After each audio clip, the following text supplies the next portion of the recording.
Okay, I'd like to call the meeting to order for the Santa Barbara County Association of Governments for Thursday, July 18th, 2019.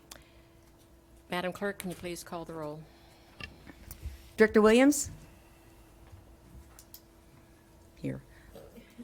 Hart? Hart. Hartman? Adam? Here. Levanino? Here. Waite? Here. Rubalcaba? Here. Mosby? Here. Perotti? Here. Clark? Here. Murillo? Here. It's working. Oh, okay. I think we were muted when I said here. Okay. And Perotti's here. Sierra Here. and Chair Patino. Here. Could you please join me in the Pledge of Allegiance? We'll point. Yeah. United States of America, and to the republic for which it stands, one nation, under God, indivisible, with liberty and justice for all.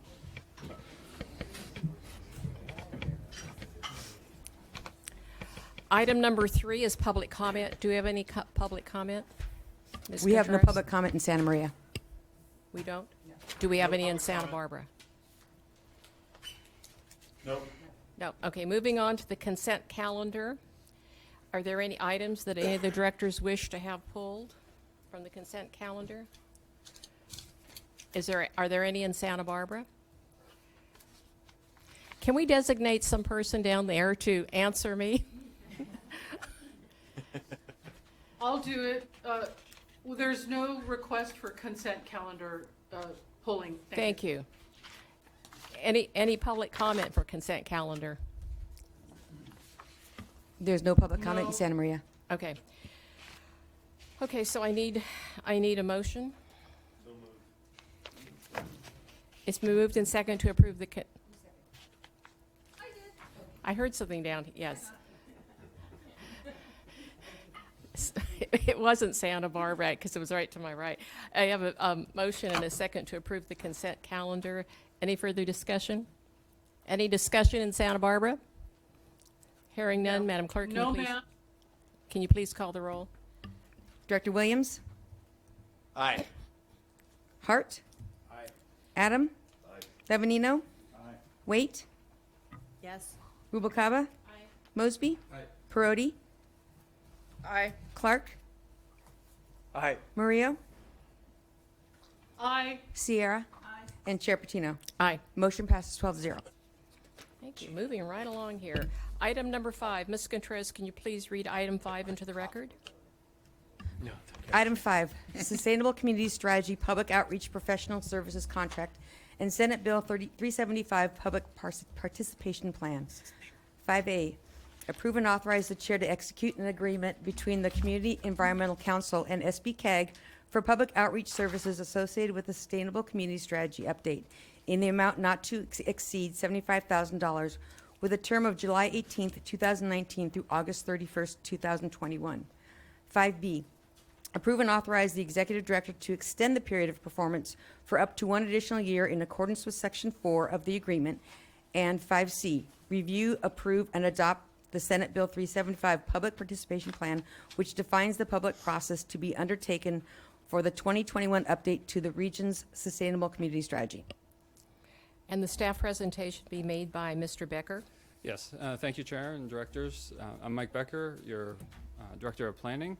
Today, we're asking for you to approve a contract with the Community Environmental Council for consultant services and also to adopt the Public Participation Plan. These two items are related. The alternative to these actions is for staff to carry out the process, which would also involve revisiting the plan. Since the passage of SB 375 in 2008, MPOs such as SBCAG have been required to develop sustainable community strategies as part of their long-range transportation plans. The Sustainable Community Strategy is an aspirational plan that demonstrates how the region, when considering transportation projects and programs and land use development patterns, can meet the state's greenhouse gas reduction targets, which are set by the California Air Resources Board. SBCAG's current targets are -13% and -17% for target years 2020 and 2035. The targets align with what has been demonstrated by SBCAG's previous Sustainable Community Strategy. SBCAG twice adopted Sustainable Community Strategies in 2013 and then again in 2017. SB 375, the law that requires this, requires a public participation process, though the law only loosely defines what the process should entail. The process is required to be documented and approved by the board, which is part of what we're requesting today. In the previous 2 cycles, SBCAG had undertaken a staff-led 3-phase public process. In the first phase, it included engaging a variety of special interest groups. In the second phase, we conduct 2 public workshops, and the third phase is 2 public hearings. Phase 1 reaches the most people, and while carrying out the last cycle, it was noted that there was room for improvement in the process. Plans are largely shaped by those who participate in the process, and therefore it's, at least we feel it's appropriate that as many people or as many voices as possible are brought in and heard. Since the passage of SB 1, SBCAG receives a modest share of planning funds that are destined for planning projects that support the preparation or implementation of sustainable community strategy. So we have a new source of funding, and with that, it enabled us to seek consultant services to look at how we conduct this public process and also to assist in carrying it out. For funds for hiring the contractor were included in the approved fiscal year 1920 overall work program and budget. SBCAG developed and advertised the request for proposals in March, and proposals were due in May. The request for proposal stated the legal requirements that are defined in the law. However, it left it to the respondents to define how they would carry it out, well, satisfying the law, but also improving the process. We received questions from multiple firms, but ultimately only the Community Environmental Council submitted a proposal. SBCAG, led by Lauren Bianchi-Clemen, carried out the review process. She assembled a team. We sought input, or we requested volunteers from the broader Joint Technical Advisory Committee for reviewing the proposal. And we had volunteers from the County of Santa Barbara and from Santa Barbara MTD.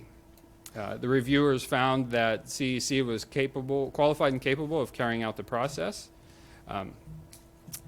The Community Environmental Council's work focuses on the first half of the public process. They will assist under SBCAG's direction with what was previously the first phase, assist with noticing and organizing of phase 2, and maintain a website throughout the process until the plan is adopted. Phases 2 and 3, the public workshops and the public hearings, will be conducted by SBCAG staff.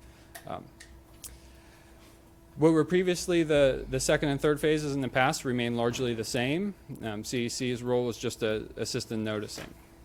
The previous phase 1, where we engage basically anybody willing to listen to us, is now proposed to be a series of 3 smaller phases. However, they accomplish the same, but also seek to broaden participation. This is the bulk of the work that's included in the contract. The contractor will develop a website, provide training for those involved in the process, engage community-based organizations, engage hard-to-reach populations, and conduct project listening sessions. And before I conclude this presentation, there's a couple of things, 3 things I want to note. One, SBCAG staff, myself, will manage the process and be involved throughout. CEC will assist in carrying out the process. 2, the Environmental Council is currently a subcontractor on our regional resiliency assessment. They are assisting with the public outreach and stakeholder coordination, and thus far they have done an excellent job. And 3, I know there's been some concern expressed regarding the involvement of CAUSE. CAUSE is proposed to be a subcontractor with a budget of $3,500 out of the total of $75,000. CAUSE will only assist with the distribution of material prepared by staff or at CEC under staff supervision. CAUSE will also assist with noticing events conducted by staff or CEC. Only staff and CEC under staff supervision will be authorized to represent the project. I'm happy to answer any questions. We have Cameron Gray, who will be the project manager from the Community Environmental Council, is here. He can answer questions on the project, or Lauren can answer questions regarding the consultant selection process. Any questions of Mr. Becker? My light's on. Yeah. Are you? Mr. Adam? Okay. Director Adam? How did we advertise this that we only ended up with one bid? Yes, Supervisor Adam, we did a variety of things. We posted on our website. We email it to every contractor that we believe can carry it out. And ultimately, I think the reason why we only got one bid is because it's a small dollar amount for the level of effort that we're requesting. Okay, so who determines the messaging? SBCAG. So you're going to be developing the content? Yes, CEC will assist us, but ultimately, it has to be approved by me before it's shared outside. Okay. Are we prohibiting the distribution of other related policy materials? That's not something that's been clarified, but I'm happy to say that for this process under this contract, that only as cause is out distributing materials that as part of this project when they're under a contract, that they can only distribute related to this, what we're requesting. Okay, so how do you make sure that that happens? But through the management of it, making it clear to them, and if they do not do it, we would request that they be taken off the contract. Well, it'd be too late by that time, wouldn't it? It would be the first time it happens would be the last time it happens. Well, right. Okay. Well, I'm really troubled by this. I'd really like to have a neutral outreach firm do it, and maybe it costs more, but I'm having a real problem with doing that. You know, we could have got let's just say for the sake of inflammatoriness, we could have got the NRA to do it, and maybe we could have got it done for free, because they have a organization that they could tap into and man this stuff. If that's what you're going to do, did you call the NRA and see if they No. wanted to do it? We didn't call the NRA. Okay. I think ultimately the reason the Community Environmental Council likely submitted a proposal is because the law SB 375 aligns with their interests, and they're not working counter to what they believe in. Well, I get it, but you see what I'm saying. Yes. I mean, I'm just being absurd here, but I think I proved the point. And so, I have a real problem with that. Director Rubalcaba? Yes, my questions are, so which public are we reaching out to? Everybody, or? Yeah, Director Rubalcaba. It's my goal to reach out to everybody. It's in the past we've focused on organized special interest groups. So I would like to broaden that. We're going to include everybody we included in the past, and then seek to hear more voices. And we are happy to take any suggestions you have for who we should be reaching out to and attempting to engage.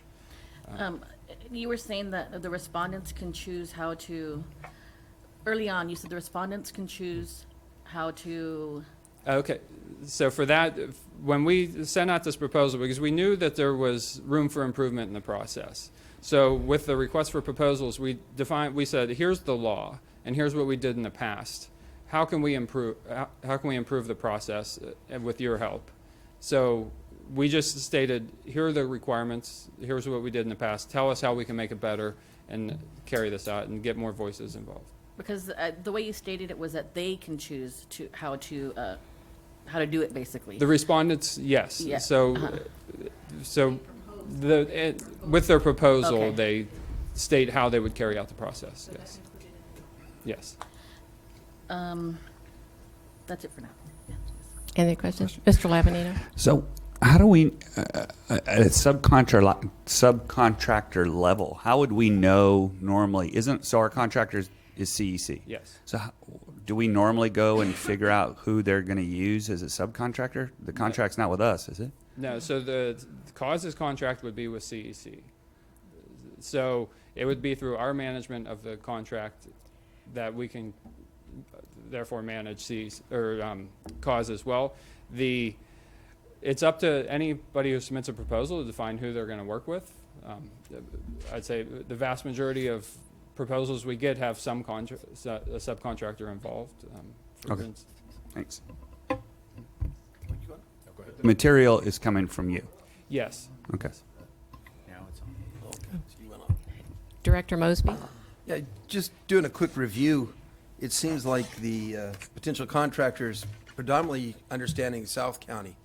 Do they have something in the North Counties? Is this something going to be wrapped around with the idea of the whole county, or are we going to look at infusion of ideas from South County imposed on the rest of the county? Director Mosby, it's countywide, and it's my intent to make sure that it's equal north and south. And one of the tasks in it is to hire a community ambassador, one in the south, one in the north. They're equals, have the same budget. I always try and it's easy to engage the south, and it's a little more difficult to engage the north. But I always push and try and do a better job engaging the north. And it's my hope that in the end it's equal, that we get the turnout that's equal both north and south. And I think that's important to make sure that we have a stable Yes. balance, because there are ideals down there that definitely work down there that don't work up here. Right. And in the past, in the last cycle, I was in Lompoc several times, I was in Santa Maria several times, I was in the Valley several times. Director Sierra? Just a quick question. Why couldn't staff do this and just hire an ambassador for the North and the South? Why do we need to contract this out? Yes, Mayor Sierra, we were looking for a new way of doing it. We had some funding available to help us redefine the process and help us carry it out. And I believe staff could carry it out. I believe we could do a better job with assistance. With room for improvement and some budget capacity, I proposed, and it was approved in the work program, that we would seek to hire a consultant for this. I would like to make a comment. I have found that when we have organizations coming from down the south part of the county, they don't do a good job outreaching in Santa Maria.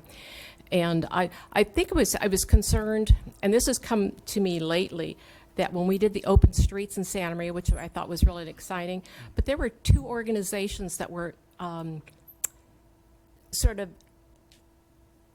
didn't get to be on open streets because their political values weren't the same as what I guess the values of the open streets, and that really troubled me.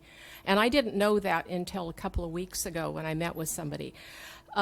We know our events in Santa Maria, and we know it's going to bring out attendance. We do a great job of outreaching. I am not in favor of this. I was at a census meeting for the census coming up, and this was before the citizenship question even came up. And someone made the comment, well, let's just tell people that's outreaching to our community not to answer that question. And I'm thinking, that's fraud, that's lying, that's a federal document. And the other person said, oh, we're already doing that. We're telling all these nonprofits that are helping us with the census to tell the people that. We're doing that. And we're not getting federal money, so it's okay. So I am going to oppose this. And I think your efforts are wonderful. I think that you believe what you're saying. I just don't think it's going to work up in North County. I think we do a good job of outreaching. If SBCAG would like to take it on, that'd be fine. If not, the city of Santa Maria will take it on.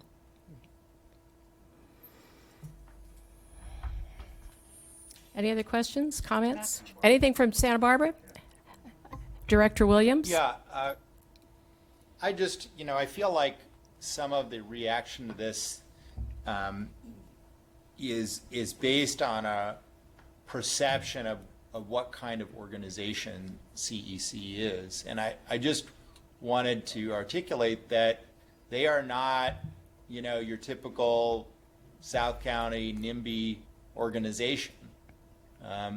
They have been remarkably consistent in their moves towards what I would call true environmental sustainability that exactly mirrors the goals of Senate Bill 375. So, if we're really trying to comply with that law, the policy objectives of CEC exactly mirror that law. And where some other organizations have typically felt that environmentalism means saying no to everything. That is not CEC's platform, nor is it CEC's history. They've been clear that real environmental sustainability sometimes means building something, and obviously for us as a MPO that sometimes has to build freeways and other things, that's an important thing to mirror. And so I just ask for maybe a little bit of open-mindedness on this, that in my experience, it's always better to have a grassroots organization help you when you're trying to do grassroots outreach. This is not, your typical South County elitist organization, and I ask you to sort of, think about that. Madam Chair? Oh, wait, Director Hart? I was wondering if Mr. Gray is going to speak on this item at all before we deliberate, or if that was. He was here to answer questions. Yeah.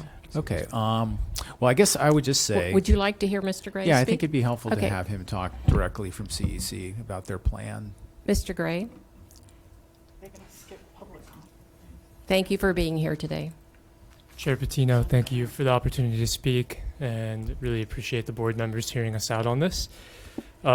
I do want to clarify what our goals are with this, and it's exactly what Mr. Becker said, which is that we want to make all voices heard in this process and really ensure that there is broad democratic participation from all of the community for this SCS update. It's a humble offering, as Mr. Becker said. There's a lot of funding to do this, but we do believe that through this grassroots outreach approach that we have proposed, that we will be able to get more voices into the conversation and really support community-driven sustainability planning, because that is the vision that we have. We're not here to impose our values on anybody or tell them what this plan should be. We simply want to be a conduit for the community's voices to be heard in this process and then be reflected back in the final SCS that SPCAG provides. So I do really want to make that clear. I'm happy to answer more questions about what our role will be or what CAUSE's role will be in the process, or just communities, because those are our two subcontractors for the project. And we included them because we didn't feel that we could do this work in a meaningful way without their involvement. We really do feel that to get in touch with all the community members, we need those connections that CAUSE and just communities can bring. So, Thank you. yeah. Yeah, Director Hart. just to speak to this item, I think I have kind of a unique insight into this, having been an SPCAG staffer, the Government Relations and Public Information Manager, and I can say directly, personally, how challenging it is for a government agency like SPCAG to really, truly do outreach into community organizations, into the community. It is not the prime mission of the organization. It is an important role, and it is critical for a process like this, but it is not natural and easy. And community organizations that have those kind of connections deep into the communities just are fundamentally better poised to take advantage of those relationships than government agencies are. We can hold workshops, we can invite people to come, but that is probably very static at best. I think all of us know it is very challenging to get people to come out to meetings, particularly on obtuse, difficult subjects. This is not something that folks are talking about at the dinner table in their homes. They're not motivated to come to government meetings about. This takes more than just passive engagement to actually get input. We've done things in the past, and we have been able to meet the bars, SPCAG speaking in the collective former we, to meet the bars that are required by the state law. But if you really want to hear from folks in the community at the community level, you have to do something different. So I think staff is to be commended for trying a new idea. CEC should be recognized for stepping into that void. Nobody else offered to do this, and they did advertise, and they did it aggressively. Having subcontractors that extend that capacity even better into communities just only makes this process better, makes it more efficient, makes it more effective. So, if there are concerns about the information exchange and the dialogue, as Director Adam mentioned at the beginning of his remarks, let's tighten that up and let's make that clear. Let's give direction to staff. Let's make this unambiguous. The folks at CEC are here. They're ready to work collaboratively so that works. But I don't think you're going to replace that with alternative strategies. You're not going to replace the effectiveness of the outreach to the communities that we're targeting by just skipping over that step. And I think we can figure out a way, being totally transparent about the concerns, to make sure that that issue is addressed. Thank you. Director Murillo. Thank you so much, Madam Chair. I'm glad to add my voice to this discussion. When I think about the necessity of reaching Spanish-speaking families and low-income families and people who are not generally engaged in this kind of important civic movements, where we're trying to reach people in their homes and how they live. And these two groups, the nonprofits, Cause and CEC, I know that they're respected and responsible nonprofits, and that their leadership understands they're nonpartisan. They have to be, in terms of the way that they're organized. And I know that they understand the firewall related to politics and political advocacy. I have faith in our staff, SBCAG staff, to monitor and to manage this project. And really, just to emphasize, I know how hard it is to reach the Spanish-speaking community sometimes. And these are groups that have that specialty, and we really need to bring everyone to the table and to participate in our resiliency goals and goal setting. And I'm somebody from the South County who's really trying to build relationships with my North County elected colleagues, and I wouldn't be saying this if I didn't have faith in these groups to carry out the job. I feel like I'm staking my own reputation here. So that's what I have to say, and I'm hoping that we can go forward with this. Is it time for a motion, Madam Chair? Well, you know what, and thank you very much for that, Director Murillo, because we do have a large Oaxacan population here in Santa Maria. And Yes, ma'am. and we know that, and it's not a written language, and that we know that there's different ways of communicating with them. And I was, about a month ago, I was at a meeting at the Veterans Memorial, and we probably had like 300 or 400 people there. And this was something the city did with the school district. So we know the avenues that we have to take, and the people that we work with to communicate, because it's so important to outreach to those people. Thank you. Director Adam? Well, first of all, Down here. there are marketing communication firms that are bilingual, and we could have reached out to some of them and got an RFP and paid somebody a legitimate amount of money. Maybe if there's not enough money in it, then we need to revisit that. But I think it's such a bad decision to incorporate Cause and Just Communities. And, arguably CEC by themselves might have been palatable, but you throw on Cause and Just Community and the baggage that those organizations carry in the North County, for me, I think it's just optically insensitive, and it's just a bad decision. And I'm going to make a motion to reject staff recommendations. I have a motion. Can I make a comment on the motion? Or wait Okay, for a well, second, let I me guess? have Okay. Can I get a second, and then we can discuss it? I'll give it a second. Okay. Director Mosby has a second, and discussion. Okay. Mr. Discussion. Labanino? I've got discussion. So, first off, it is a requirement that we have to do this, correct? And you've done it in the past, and it actually says in here that although you felt that there was room for improvement, we were successful in meeting the requirements of the legislation. Yes. So, I don't have as much heartburn. I mean, I look at it as it's a 2-year. First off, it's a 2-year funding.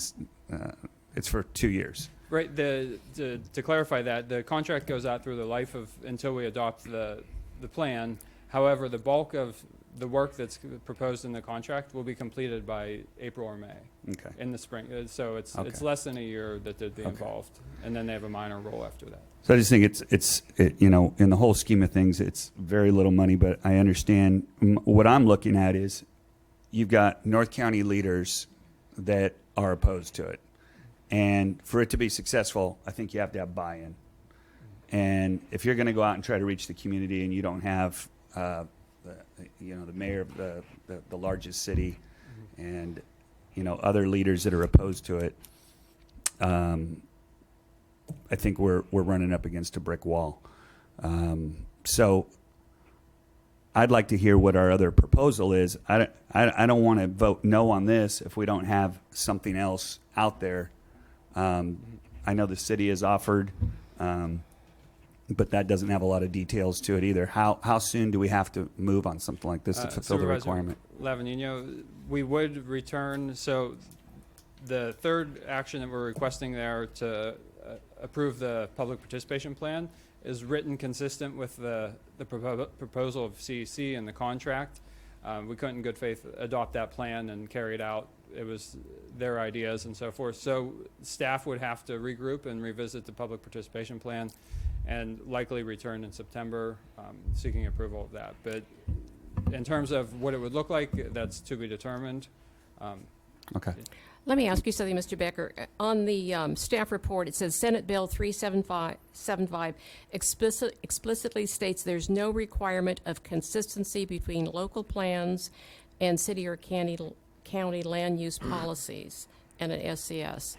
So I guess I'm questioning, can each individual city do this to meet the requirements? And you tell us how we meet the requirements? Or I'm not sure what this means. So, Mayor Patino, the Sustainable Community Strategy is an aspirational plan because it's the state mixed land use into SBCAG's role with this. And historically, other than the RENA process, we don't touch land use. So I think the agreement or the compromise was we look at land use, but it's just in an aspirational way. And that's where we have to mix the transportation projects and programs with land use development patterns and run them through our model to show what our greenhouse gas impacts are. So essentially, if you build housing closer to where people work, they drive less, greenhouse gas goes down. So there may be some assumptions in the plan. However, in the past, we've always worked with the local planning staffs. We meet individually with every single planning staff in the county to make sure that whatever is coming out of this process is acceptable. It may be a bit beyond what your current general plan is in terms of densities in certain areas, but there's no requirement of consistency. We're showing the state if this plan were implemented, and if is the big one, the word there, we could meet the state's greenhouse gas reduction targets. However, it's up to each jurisdiction to decide if they want to implement it or not, if they want to be consistent with Sustainable Community Strategy. Thank you. Ms. Kern? May I add to that? I think to answer your question, the sustainable community strategy has to be done on a regional basis. It cannot be done on an individual basis with each city. It's whether or not the cities decide to follow it is the individual decision making after the fact. But the actual SCS has to be done in conjunction with the regional transportation plan on the region defined by the MPO. Okay, so I guess let me be a little bit more detailed in my question then. So if SBCAG was in charge of this and they had all the questions and the goals and criteria that each city had to meet, and then we do that and give you the information. We could potentially partner with each city on the public process. Oh, okay, just a question. But you guys, you put it all together and you would direct the plan. And this board has to adopt this plan. Yes. As part of the RTP, so it has to be a regional-wide plan, but we could work with each of the cities to function in. Okay, did I have a director down in Santa Barbara that wished to speak? Yes. Oh. Director Perotti. Director Perotti? Thank you. I'd like to just echo what my colleagues here have said, Supervisor Williams, Mayor Murillo, and Supervisor Hart. I agree that under the direction of CEC, that, under the direction of SB-CAG, that CEC could meet our mandate for SB 375. And I think they would do an excellent job. They have a good reputation. They have a broad outreach.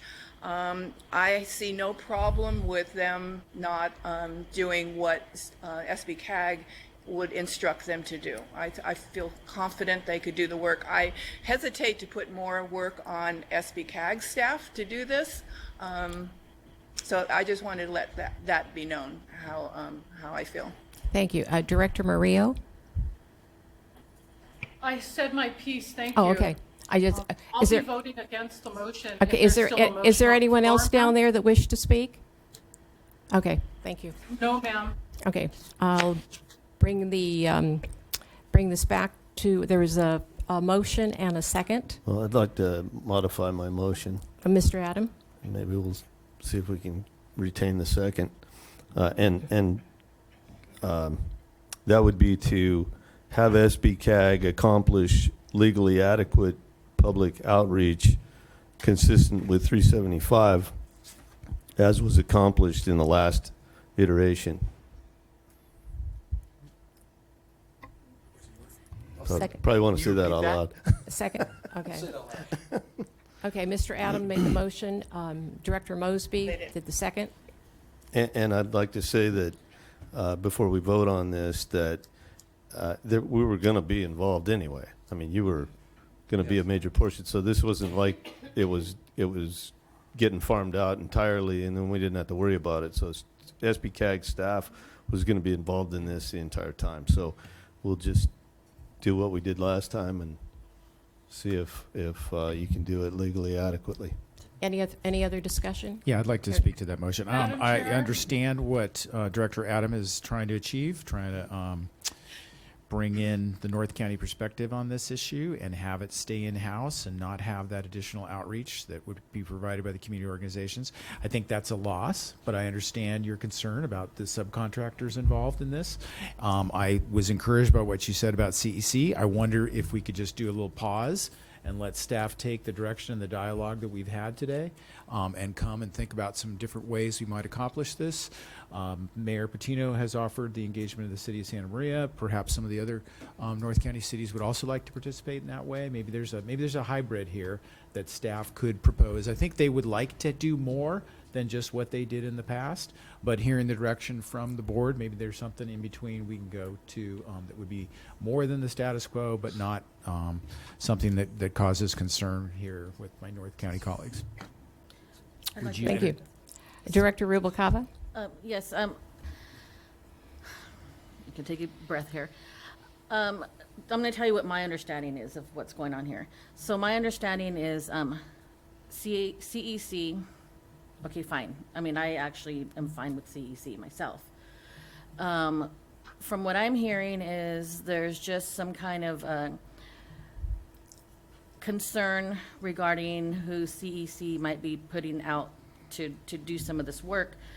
But to me, it's like, well, I mean, shouldn't we have all the help we can to reach certain communities, but also make sure that everybody, as much as we can, is being reached?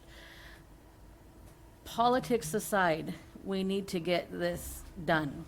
And yes, I have my own political thoughts on things as well. But we have to sometimes put that aside and let's try to figure out how we can do this with some things in place. This is just my opinion, with some things in place to hopefully get this done. I totally understand what everybody is saying, but I'm trying to think more in the middle. And what can we do to get this done? And I understand the concerns. Believe me, I'm kind of there with you as well. But if it's going to make everybody happy, let's try to put some things in place so that we can get this going. But we need to make sure that everybody's being reached out to, not just certain community members. And I think it's great that those groups can reach those community members, but we need to be able to figure out ways to reach everybody. Well, and that's the whole purpose of Senate Bill 375, and I think that's why Director Hart was saying some kind of a hybrid that would have a buy-in from everyone. So, anyway, any other comments here? Well, Yes, ma'am. But, oh, Madam Clerk? Director Murillo? Madam Clerk? Thanks. So can I have a clarification of Director Adams' Motion? modification? Did the clerk get it? Thank you. You didn't? Oh, sorry. Well, I can just hand you What are my we voting notes on? here. Okay. Okay. Okay. Yeah. Go ahead, Mr. Adams. Yeah, the clarification is to just have SBCAG staff accomplish legally adequate public outreach consistent with 375 as required, as we did in the last time that we had to comply with 375 in this way. What was it, 2 years ago? So the plan was adopted in 2017, so it was 2015, 2016 when we were going through the process. Okay, so you've done it before. You're going to be involved right now to get it done. We just do it like we did before, and next time, bring it, because we are under the gun to some degree on time here, right? Right. Okay. There's no time to re-advertise. Okay, so next time you come in, you know, I don't have a problem doing a better job. What my problem is, and you know, you just can't divorce this stuff from politics. And when you bring in these organizations, they are polarizing. You know, this isn't saying to those of us in the North County, well, we're going to cut this down the middle. I mean, these are far left political action organizations. And, you know, of those, you know, CEC is probably some of the least offensive, at least to me. But they're still out there. You know, I've been listening to CEC and Mr. Gray come in and talk to the board for the last 6.5 years. And, you know, look, let us not be deceived. There's a political agenda or goals that they want to accomplish, and you know, I don't begrudge them the opportunity to do that, but I do get a little bit. I think it's unfair that they would come in here and be the only advertising method that we would, you know, suggest. So and then you add on the other two organizations, and it's just politically, as I said, optically insensitive. So I would stay with my motion and see how it goes. Director Madam Hart. Chair? Well, Madam being Chair. super sensitive to your concerns, I think we can craft something that addresses your concerns. And I'd like staff to have the chance to do that if there's time and that makes sense. I don't know why we can't figure this out. We're not that far apart. I'm hearing loud and clear your concern about the subcontractors. Sounds like there is a different view about CEC. There's got to be a way to do this. I know that the organizations that are on the list of outreach from SBCAG include the full spectrum, political spectrum. And so it's not like Just Cause and Cause, or just Communities and Cause are the only community organizations that are going to be outreached. If we had the list, we would see that the full spectrum of interests are being outreached to. So there's the growers and shippers, there's the ag community, there's all other kinds of communities as well. But those folks in those organizations generally have easier access to government proceedings and deliberations and make themselves available and have organized meetings that you can attend. Other communities in the county that are not as consistently engaged are more challenging to get to.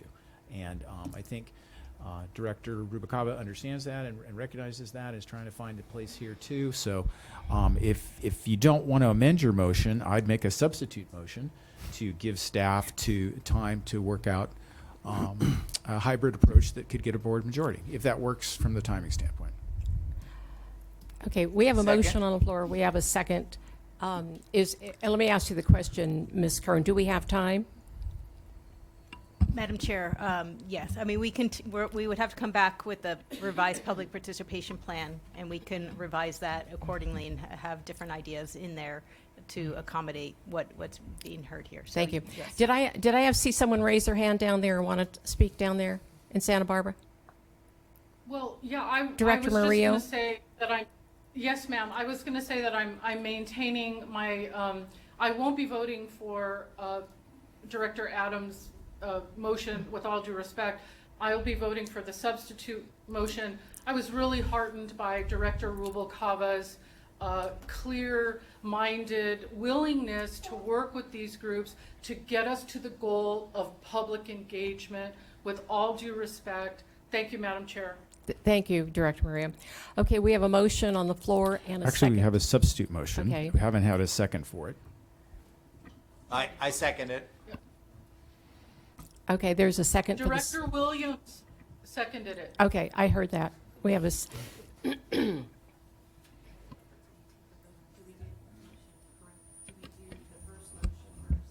Substitute motion first. Madam Chair, members of the board, you have a lot of flexibility under your procedures on how to go forward. You have the option, you could take a vote on the first motion and the second, and then do the substitute, or you could treat the substitute motion as a new motion. It's really within your discretion. Okay, we'll take the first motion first, Director Adam with Director Mosby on the second. Madam Clerk, can you please call the roll? And Madam Chair, just a clarification on that motion. I just want the board to be aware, Director Kern mentioned it, but staff would be coming back with a revised participation plan. So it's basically directing staff to return with a revised plan that then would be up for consideration with your board in September. Well, And okay. So Okay, my you- understanding of okay. Director Adams' motion was that he, rather than adopt this contract, he wanted to have the staff put together the plan, similar to how they've done in the past.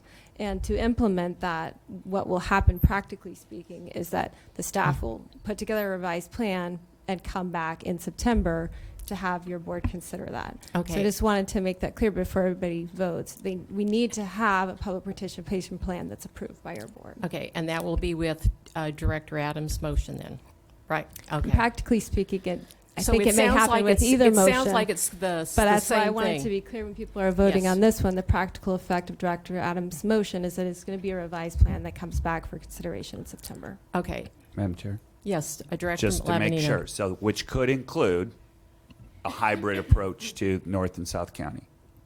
I personally don't want to get in the middle of the motions. But No, I'm just asking what. Madam Chair. I think that's the choice. I think that Madam Chair. Supervisor Adams said, Yeah. let's do it the way it was done in the Yes, past. yes, that's the Meet the minimum direction. bar.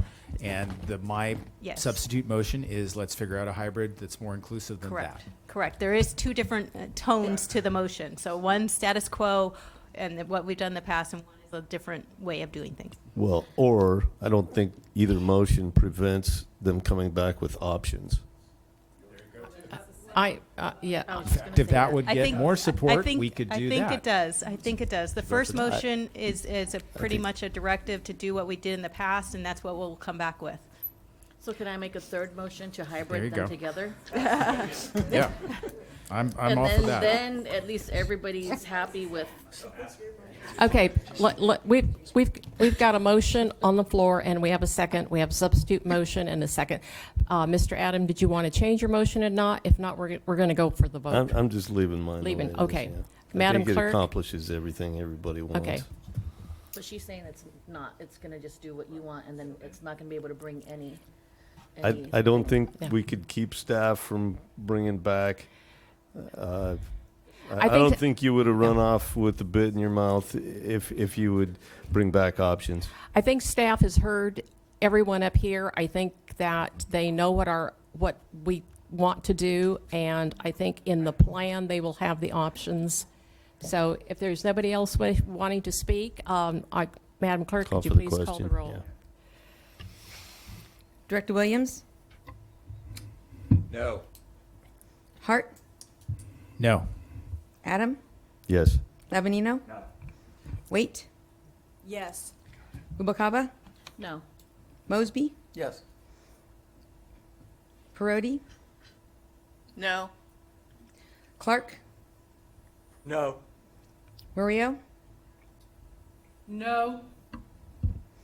Sierra No. and Chair Patino. Yes. Motion fails 4-9. Okay. Okay, now we'll go on to the substitute motion. Okay. Would you like to make a motion? To hybrid it? I would, You already made it. All right, You we can't, can- we you can can't leave my just hand motion it on off. the- yeah, okay. This is not a football game. Well, then, Okay. just to restate the motion, have staff bring back a plan that takes into consideration the direction from the board today in our discussion and provides a couple options in that outreach effort for us to consider. can one of those options possibly be what Adams was wanting? Staff? The status quo, to return with essentially changing the dates on the previous We one. already said no. Yeah, it's fine with me. Mhm. Second. If that needed a second, I'll second. You second it? Okay. Okay, any further discussion? Okay, hearing none, Madam Clerk, can you please call the roll? Director Williams? Aye. Hart?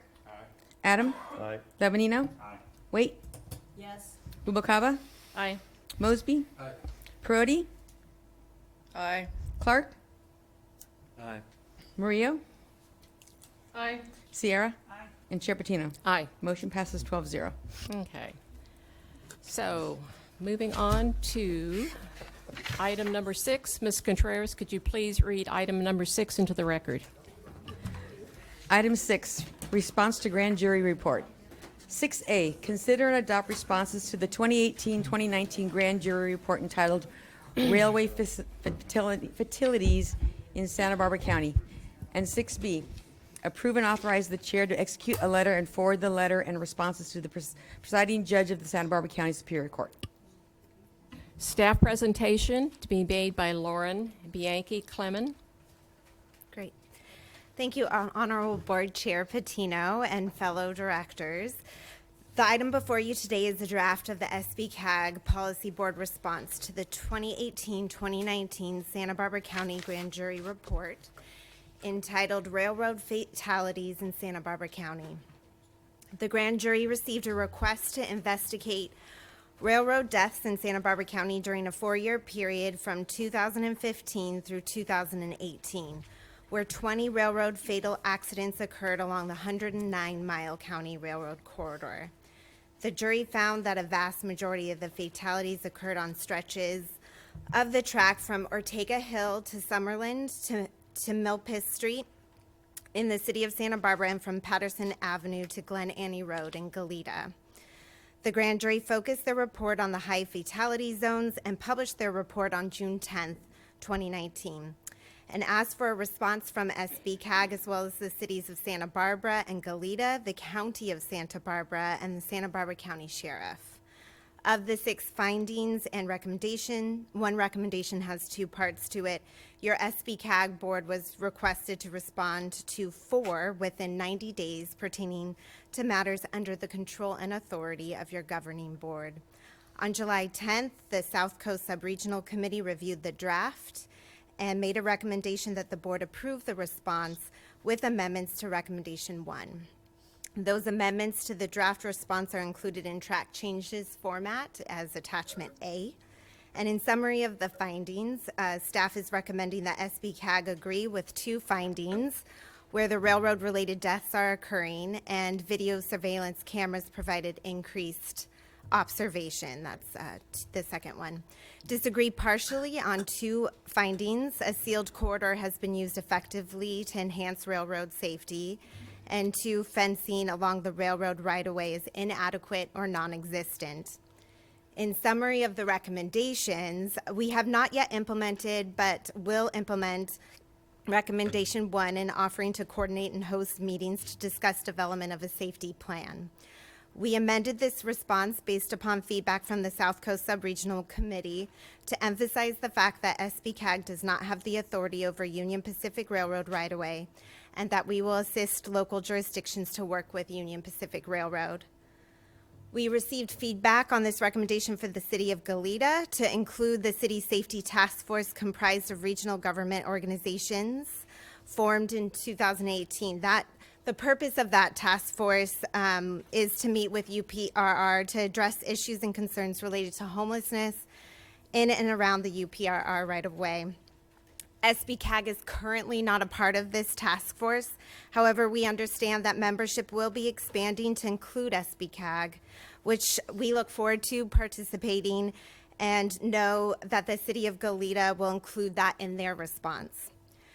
We believe that our recommendation supports the efforts of the City of Goleta. We also acknowledge that the existing relationship that the City of Santa Barbara has with the Union Pacific Railroad through a formal MOU to establish a cooperative process for addressing some safety concerns. We express concerns in regard to recommendations 2, 4, and 6A. That's the sealed corridor fencing and video surveillance that will require further analysis, and have presented optional action items that are within SBCAG's authority to be conducted within 6 months, the period of time outlined by the Penal Code. Again, this response is a draft response, and if your board elects to amend the response at your discretion, we will make changes to submitting the response prior to submitting it to the presiding judge. Should you have any technical questions, we have a rail expert here with Scott Spalding, our Director of Rail and Transit Programs, and we welcome any conversation if you want to walk through each recommendation or finding. We can do that as well. Any questions of staff? How about in Santa Barbara? Okay. No questions? No questions? Oh, yeah, and then we have to make just one amendment for the record, and I'm going to have Rachel, it's a technical. Thank you, Madam Chair, members of the board.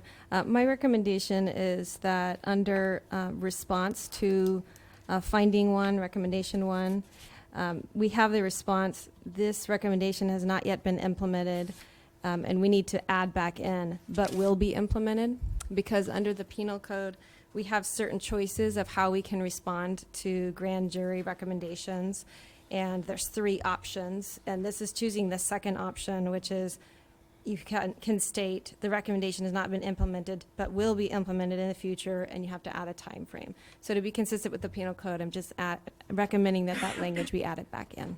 Thank you. Any questions of Mr. Spalding? None? In Santa Barbara? None? Is there any public comment? No public comment in Santa Maria. Any public comment in Santa Barbara? No. Thank you. Board discussion? Santa Barbara, any discussion? No, ma'am. Okay. Mr. Adam? Make a motion to approve staff's recommendations.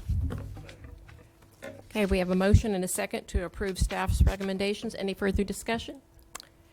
Hearing none, Madam Clerk, can you please call? Oh, And Madam Chair, just a clarification, that does the motion include With the my amend- recommendation as with the well? amendment? With the amendment.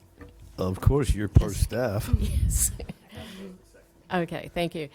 Okay, Madam Clerk, can you please call the roll? Director Williams? Aye. Hart? Adam? Aye. Lavanino?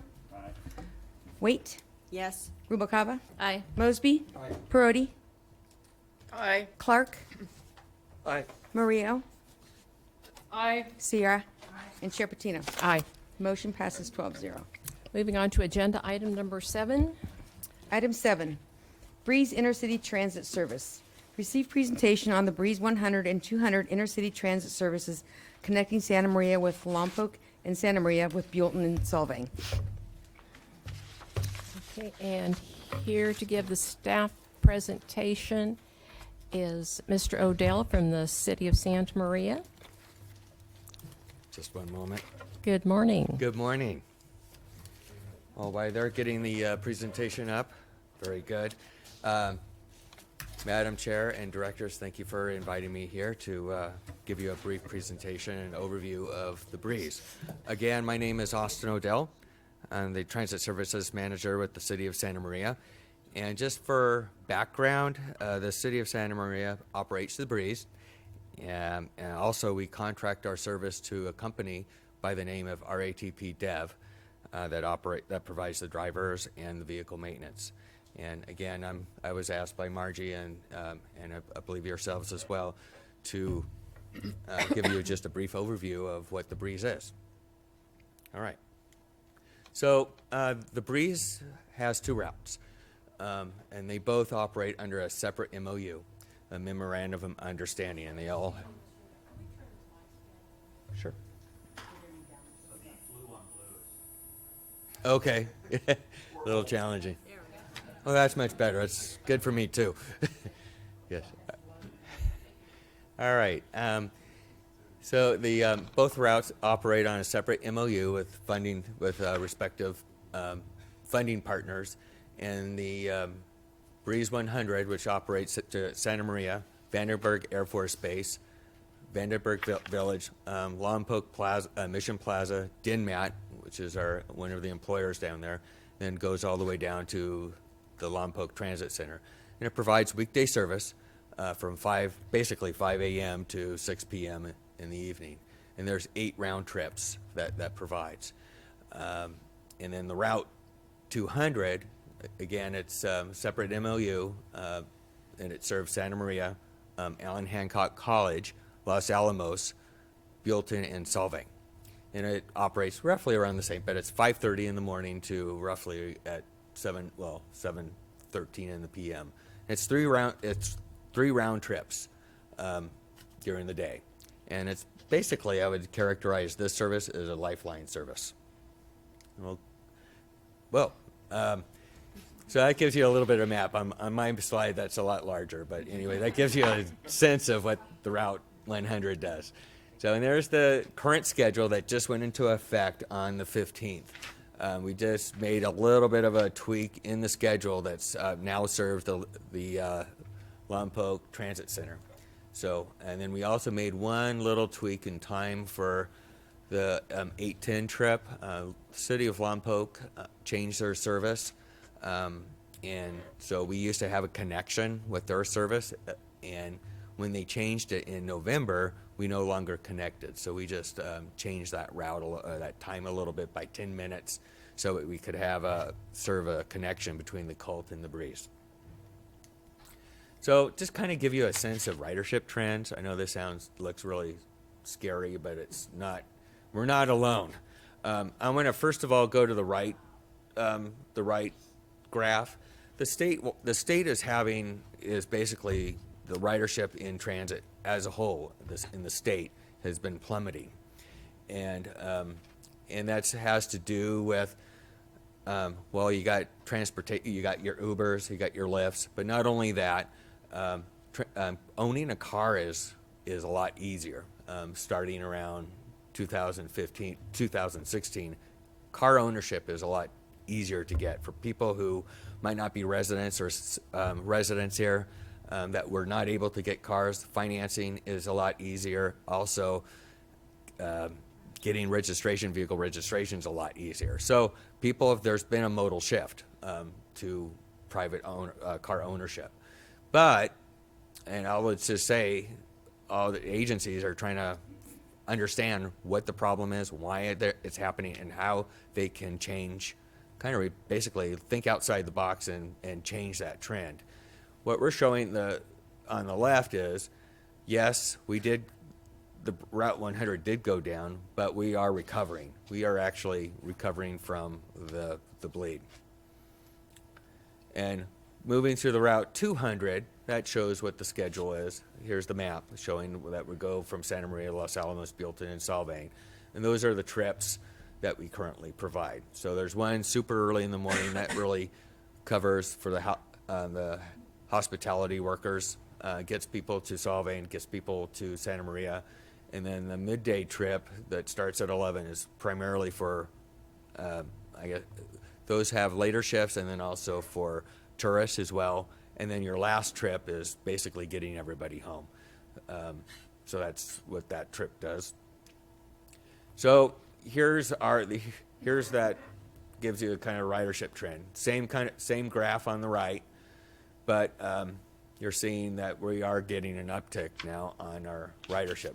This is really from my perspective, at least on on the breeze, this is on the trend. This is a very good thing to see. So, just a couple observations. Yes, there's been a decrease in ridership, but I would say the Breeze 100 is outperforming the state trends, and a lot of that is one of the reasons why we're also, to add to what I was saying, why there was a decrease is fuel prices, and that a previous fuel was cheaper. Now it's getting more expensive. Now we're seeing an uptick on the ridership, and the fare box ratio. Even though we had these issues, 29% fare box ratio on the Route 100. That's a very good ratio. And the statewide mandate is 20%. Route 200, yes, we did have an increase in 2014, but it slid along kind of like with the state trends. But as the graph showed, is that we are seeing an uptick. We're seeing a recovery. And again, that goes back to fuel price. Fuel prices are going up, so people are making a shift. Our fare box ratio on the Route 200 is low. It's 11%. And I'll address that in a minute. So how are we addressing the issues? Well, sorry for that typo there. We are currently providing or developing a short-range transit plan, and we're analyzing the goal. We're analyzing the Breeze with the idea that we want to increase ridership. We want to get revenue riders in those seats. And we're not alone, and this is a statewide issue. So we do have a draft. I just received the draft document. I'm reviewing that, and it does come up with some pretty innovative ideas about how to accomplish that. Some of the recommendations that it was looking at as well, maybe we need to streamline some of the trips, maybe delete some of the trips that are not as productive or that are not as efficient. Our riders want to see real-time schedule information. That's our generation. They want to see, they look at their phones, they want to see when the bus is actually coming. We've also had discussions with Ellen Hancock College. They approached me and like to initiate a college pass program. So they're actually applying funding to fund a college pass program. So it's kind of like how Cal Poly works.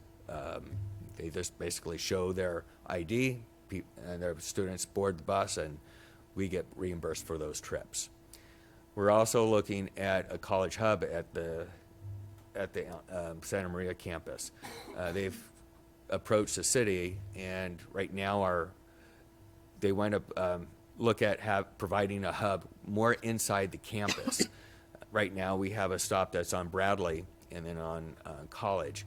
But this, having more of an hub inside the campus, closer to campus, will provide a much more attractive and more a close proximity of the classes. So that will be another option that we'll be looking at as part of our short-range transit plan. So that's the Breeze in a nutshell. And some of the recommendations that we're looking at, we'll be looking at more in-depth recommendations as far as how we can improve. Some of the things that I haven't talked about is maybe we'll be tweaking some of the schedules, looking at maybe changing the schedules, identifying what the schedule is like. Maybe we can move the schedules up so it'll provide more attraction of more tourists, more midday ridership. There's also some ideas of providing Uber-like type transit, more demand-like transit. It's called micro-transit. That seems to be the new buzzword. But there's other properties that have just started experimenting with that type of service and they've had excellent results. So I'm excited about looking at those kind of applications and how that can be applied in Santa Maria. Any questions? Director Adam? Well, I'm glad to hear somebody's actually doing this, what formerly known as dial-a-ride, because, the fundamental problem with this whole ridership conundrum here is it's too inefficient on people's time. Our population is too spread out, and you got to spend an hour or more to do a trip that if you drive your own car would be 15 minutes. And so it's just too inefficient, and that's why your ridership's always going to struggle with the fixed route model. But I think if you could go to a model that addressed people's needs and maybe have some kind of means testing so everybody doesn't just get it, because if you give it to everybody, I'm going to call you and tell you, pick me up and bring me where I want to go. So, then we'll just have free Uber for everybody. And maybe that's not that bad. And in some places where there's impacted parking like Hancock or other reasons we might need to do that, maybe there's some kind of supplementation from that organization. DenMat could say, I can pay something for every person that you deliver there and take away.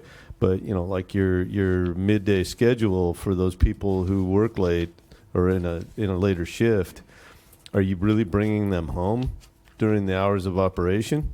Because if you take them over there and it's a one-way trip to work, that could be a bummer for somebody in Lompoc to have to walk home to Santa Maria or vice versa. So that it's just, it's a thing that's kind of doable, but I think there's a better outcome.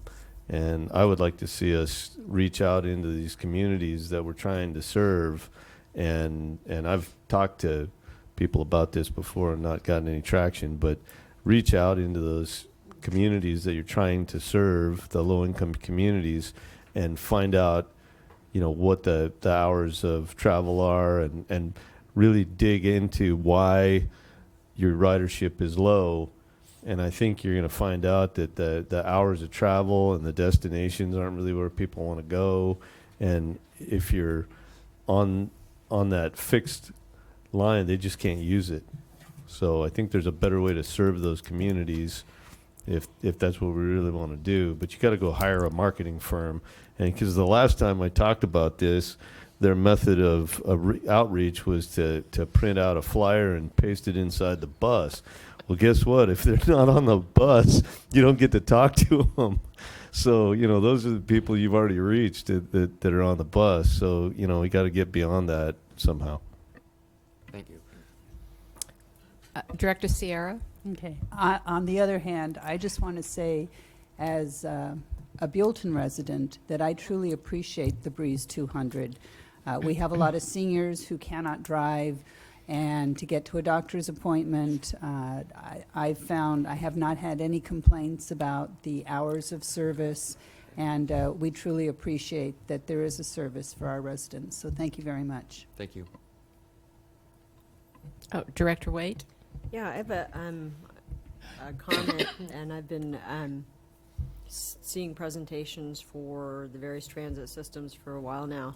And I think there's a really important demographic that has not been brought to the public attention here. And when you're looking at your decrease in ridership, it's the demographic of the dual working parents with children who may be involved in extracurricular activities where they need transportation to and from those activities after school. So that's an entire demographic that is not going to be able to use the public transportation because they simply have to have cars to get to and from various places very quickly. So I continue to hear comments on fuel costs and location and affordability. And I think that it's the demographic of the working parents with children that is really putting the emphasis on the decrease in your ridership. Thank you. Any comments from Santa Barbara? No comments. Over there. Thank you very much, Mr. Odell. All right, just one last comment on our short-range transit plan, just to address Director Adams' concern. We are going to be in our short-range transit plan, and our draft document, be going out to the public and get those comments. So there's going to be an extensive process, and we do have a new marketing firm. So and they've been very impressive. So. Thank you. That's it. Any public comment? No public comment. Any public comment in Santa Barbara? No comments. Thank you. Thank you very much, Mr. Odell. Thank you. No motion is required on this. It's only a presentation. Only a presentation. Ms. Contreras, can you read item number 8 into the record? Item 8, SB CAG Calvans representative. Appoint one SB CAG board member to serve on the Calvans board. Ms. Kern? Yes, Madam Chair, we had a request from Mayor Julian to approve Director Rubicaba to serve as a primary SB CAG member. He was also serving as the Calvans representative on the Calvans board for this board, SB CAG. So with his reappointment as an alternate, he is no longer, so we would need to address the Calvans appointment. The Calvans bylaws, I reviewed them this past couple weeks, and apparently there was a change that allows somebody who is not on this board to serve on the Calvans board. So if you would like, he would like to remain on the Calvans board. So if you would like to appoint him, I think it would be appropriate to reaffirm that appointment at this time, since he's not the primary member, or if somebody else would like to volunteer for that Calvans board representatives, we're more than willing to hear that as well. Director Lavanino? Has anybody approached Mr. Richardson? The man lived for Calvans. Gina, do you want to do it? Actually, I am going to support Mayor Julian because Okay. he really, really would like to stay on Okay, this. cool. So Then if you want to make a motion, I'd be happy I to make second a it. motion to keep him on. All right, and I'll second that motion. A motion has been made and second. Any further discussion? Any discussion in Santa Barbara? Any public comment? No discussion. Any public comment in Santa Barbara? No public comment here. No public comment here. Okay, Madam Clerk, can you please call the roll? Director Williams? Aye. Hart? Adam? Aye. Levanino? Wait. Yes. Rubalcaba? Yes. Mosby? Perotti? Aye. Clark? Aye. Murillo? Aye. Sierra? And Chair Patino. Aye. Motion passes 12-0. Thank you. Item number 8, let's see, item number 9. Ms. Contreras, could you please read item number 9 into the record? Certainly. Item 9, State Housing Trailer Bill. Receive a report on pending Senate Bill 102 and its potential implications for SB CAG. Thank you. You're back again. I'm back again, and Yeah. hopefully there's no controversy here. Oh, Yeah. this is exciting. This Okay, is go ahead. All right. Mr. Becker will be making the presentation. All right, thank you, Chair and Directors. The purpose of today's item is simply to alert you of something that we know is coming. We don't know all the details yet, but we want to get this on your radar. Representing the state government's priority of increasing housing production, this year's budget provides a significant amount of funding for planning and process improvements related to increasing housing production. A total of $250 million is being distributed, with half going through non-competitive grants directly to jurisdictions, and the other half coming through regional agencies, such as SB CAG. And that's the portion that we are primarily concerned with. The current bill language and the status of the bill is, I understand, it's on the governor's desk. He may have signed it yesterday or today, but his signature is expected. But the language groups SB CAG into a Central Coast mega region, which includes the Association of Monterey Bay Area Governments, San Luis Obispo Council of Governments, and San Benito Council of Governments. The Central Coast, that mega region, is expected to receive $8.5 million, which includes a $2 million incentive for us working together. Of this, assuming a straight population-based share, the SB CAG region is expected to receive about $2.5 million. These are one-time grant funds that will be employed on planning projects and process improvements that seek to increase housing production. There appears to be a great deal of flexibility with the funding. SB CAG, with the board's direction, may use some of it to improve the RENA process, but the vast majority will likely pass through to local jurisdictions. Some possible uses include temporary staffing, establishing housing trust funds, technical assistance for permitting, infrastructure planning needed to accommodate future growth, and feasibility studies. SB CAG will be, and will likely ask for this in September, required to appoint 3 representatives to serve on the multi-county working group.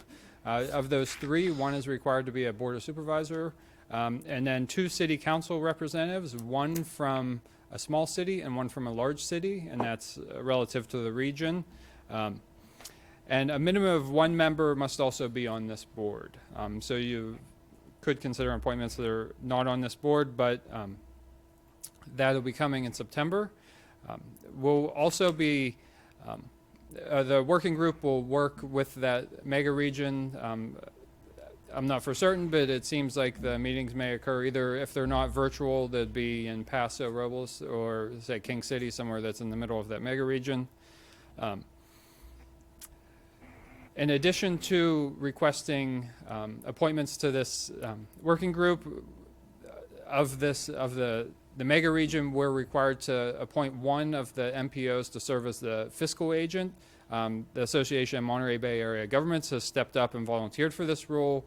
Staff supports that, but when we return in September, we'll be seeking your concurrence on this. That's all I have today. This is still moving. We're learning a lot. We're expecting the governor to sign it, and it's going to move fast once it comes, and that's why we wanted to bring it to your attention, so you can alert your staffs that this funding may be available and to start thinking of projects that might fit. Of how we can spend it. Yes. Any questions of staff? Any questions from Santa Barbara? Oh, Director Hart? Yeah, just has JTAC talked about this yet and begun thinking about how everybody could collaborate on the Santa Barbara County greater, including cities? Director Hart, not yet. The July meeting of JTAC did not occur because it was over the holiday, so it's on the agenda for August. Okay, thanks. Let me ask you a question. Why is it just because AMBAG volunteered, or how was that reached for the Yes. yeah, the fiscal agency? They volunteered. They It's volunteered. not official yet. Yeah. I think I don't have anybody a could do problem. it. I was just curious. Yeah, I think we said we could do it also, but I think they just spoke up first. Well, that's more work for them to do and Yes. less for you guys to do. Any other question? I think this is real exciting. It seems to me you're bringing housing down to the local level to make decisions, and that's where it should be in the first place. But I think it's going to be really exciting. Is it too premature to say that Santa Maria and I should be a member of that? Because by 2050, we're going to have to assume like 35,000 more people in the city of Santa Maria. We are currently going through our general plan, so this works out really slick for us because of the adjustments and the planning that we would have to do. Anyway, I'm really excited about this. Really excited. Any comments? Hearing none? Okay. No motion is required. It's a presentation only, and we're going to be hearing more. Thank you very much. So now we'll go to 1-minute reports. Shall we start with you, Director Sierra? Thank you. Just a couple. Next week at our council meeting, Kent Epperson is coming to give a presentation on open streets. We're hoping to start a valley-wide open street annually, move it from city to city, starting in Buellton. And on the 27th, Saturday, from 11 to 2, Buellton is having their 17th annual barbecue bonanza. Free tri-tip bean salad, free, open to the community. There'll be a chocolate chip cookie contest, music, booths. Come on to Riverview Park on the 27th. Come on down and say hi. All right, I'm going to give my 1 minute back to Holly. I want to hear more about this. And you wanted to be a judge for the chocolate chip cookies? And bring your father too, because he loves chocolate chip cookies. Okay. Director Mosby?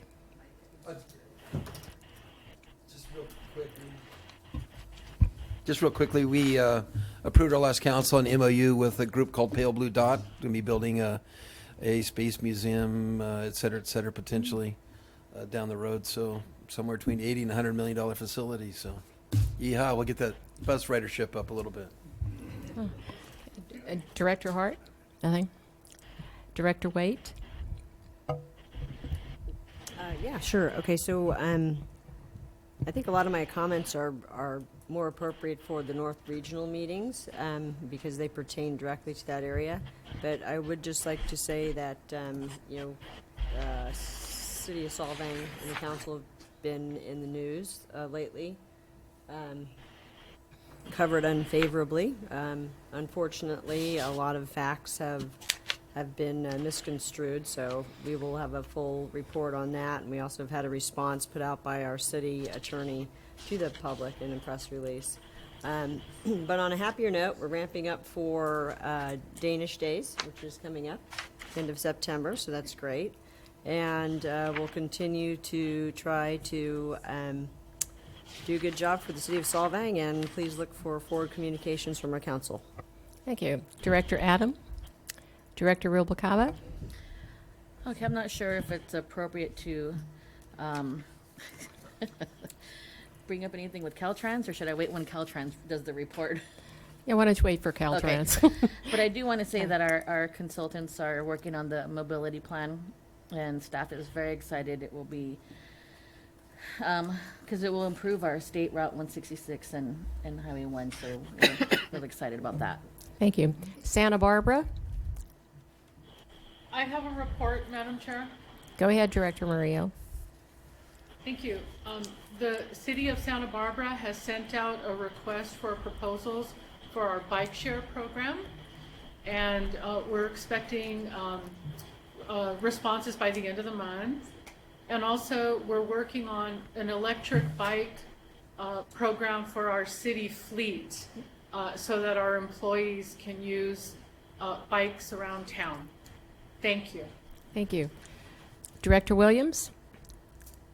I just wanted to give maybe a postscript for some of the library discussion we had. The budget proposal in the county was passed, and because of that, there's been sufficient matches in most of those communities. I think probably the best news in terms of increased sustainability is that because of the sales tax in Carpinteria, there's now a real adequate match to the county's funding there, taking them out of the realm of danger, and most possible cuts, most but not all possible cuts were avoided by that budget proposal. Thank you. Director Perotti?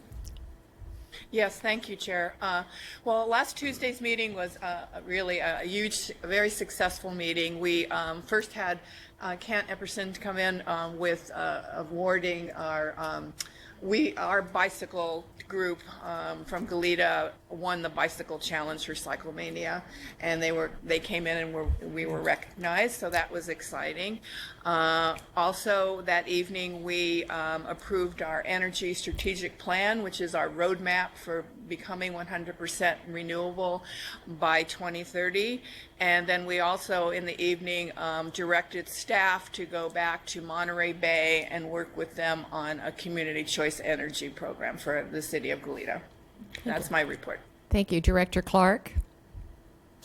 Thank you for the opportunity. I'll yield my time back. Okay. In the city of Santa Maria last Tuesday night, we did our Hometown Heroes, where we honor men and women who have served in the military, if they're currently serving or they are no longer with us. And we hang banners on College Street, so you can see the picture with the banner of the person in their uniform. And we do this twice a year. So again, we did that again this year, and I know Director Lavanina was there, and last time his father was hanging, not in effigy, but on College Avenue, and so it's really a great honor to the men and women who have served our community and served our country. Thank you. The Executive Director's report, Ms. Kern. Yes, Madam Chair, members of the board, thank you. I just want to let you know we submitted the federal build grant for the Highway 101 HOV project this past Monday, so that was a great relief for our staff to get done and in and submitted. I want to say a thank you to the agencies that provided us letters of support. It was our state and federal delegation, UCSB, MTD, Southern Gas and Electric, Caltrans and the chambers from Santa Barbara and Goleta, and I think I got them all, but I might have missed one or two. But I think that was a great accomplishment, so thank you to the staff as well. We've scheduled a federal legislative staff briefing and tour of the 101 project on July 31st. Senator Harris, Feinstein, and Carvajal's office are attending that. And then last week, I mentioned this earlier, Ken Epperson attended the VCTC meeting, the Ventura County Transportation Commission meeting, to share our customer testimonial video on the train. That was really well received by the commissioners, and we asked them for their help in getting the word out about the train to the residents and using their modes of communication to those residents. We're looking at sharing the video on their social media and their public access channels or anywhere else they can see, and basically using that in their talks with their constituents. So I think that was well worth our time and effort in attending that meeting. So that's my report. If there's any questions, I'd be happy to answer.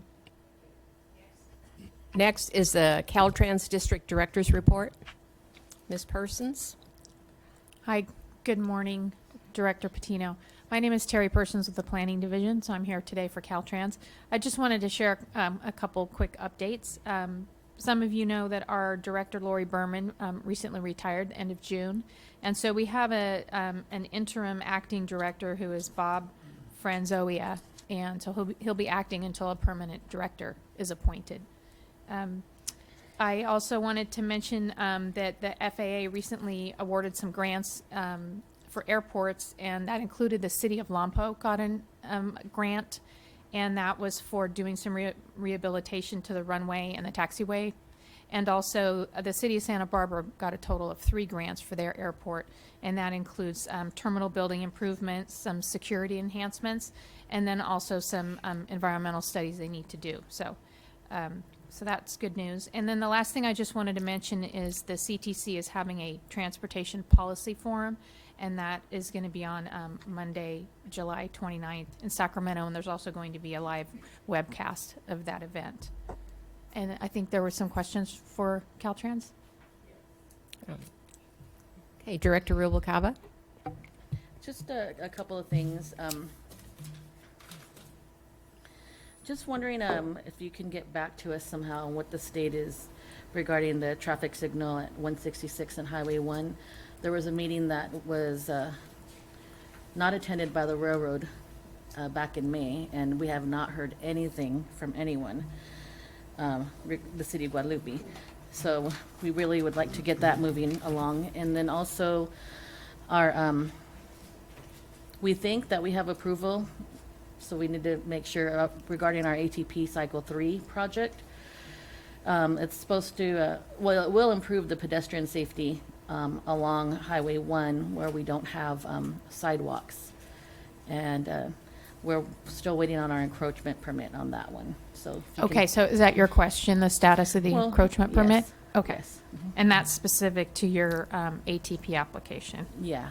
Okay. And I've been told we've been waiting, I know everybody waits, but I'm going to say it. We've been waiting a year on that one. Okay. Okay. And is there a certain person you'd like me to follow up with on that? Steve Kahn or Oh, okay. Shannon, you know Shannon. Is it Sheeny? Shannon. I don't remember her last name. Anyway, she's our new public works director. Oh, okay. Okay. Sweeney. Oh, Sweeney. Shannon. Yes. Okay. That's Shannon. Thank you. And I did have one other item that I wanted to mention. We recently received an email that came through SVCAG from Chris Burtress asking about the crosswalk on 246 at the San Ynez High School. And so that's been forwarded to our maintenance department, and they can look into that restriping of the crosswalk and the stencil there. Okay. Thank you. Thank you. Any other questions? Okay, committee meetings, the Lausanne Pacific Surfliner. Director Hart? On Monday, I traveled with Lauren Bianchi-Clement to Los Angeles for the Lausanne meeting, and the two big items that were on the agenda was the extension of the operating agreement with Amtrak for another year. It was originally, I think, envisioned as being a 2-year extension of that agreement, but there remains some issues outstanding with Amtrak, specifically regarding their unwillingness to continue providing Wi-Fi service through their contract in the second year, and then some concern that they have indicated that they want to take train cars out of the Lausanne service area and redistribute those around the country. So those are significant issues that have to be resolved, and they're going to take time after this upcoming year to work through those before signing another operating agreement.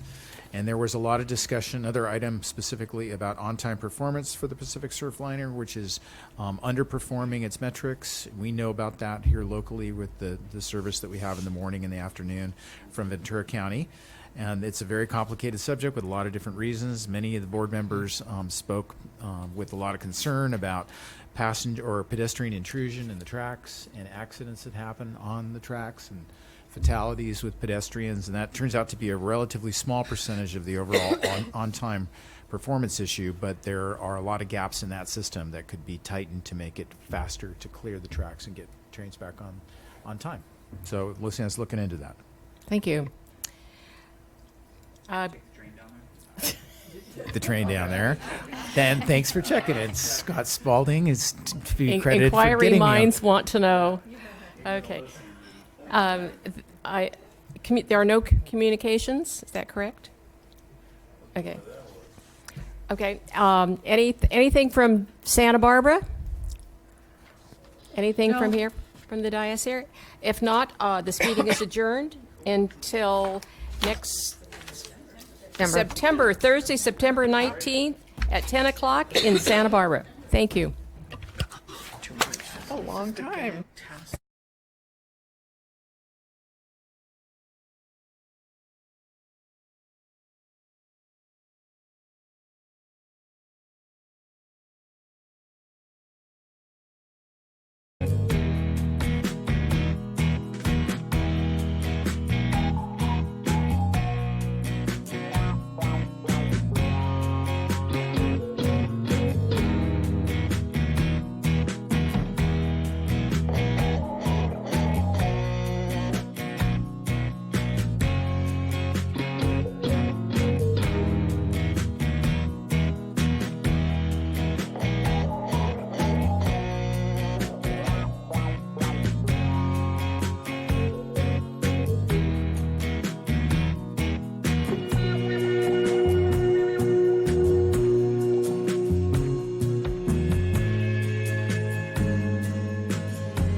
you.